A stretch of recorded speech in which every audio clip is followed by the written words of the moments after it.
Okay, hari ni aku nak buat sharing yang berbeza sikit lah. Sebenarnya aku ada trip di Royal Belum, tapi hari sebelumnya aku ambil homestay lah. Kita duduk homestay. Dan dah sampai homestay tu, aku dengan member-member beberapa orang, member 4 orang ahli trip tu, bila dah sampai tu, adalah pergi check Google Map. Tengok dekat dengan sungai. Dan kita pergilah check kan. Bila kita check tu tengok, oh kita jumpa apa geng? Syahdu cantiknya. Ya Allah, ciptaan alam.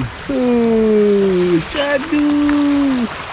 Oh, memang pot ni memang best lah. Best. Untuk mancing aku rasa kurang lah, sebab kawasan ni cetek. Tempat ni cetek tapi sangat sesuai lah kalau kau nak bawa family berkelah, bermandi-mandi kat sini.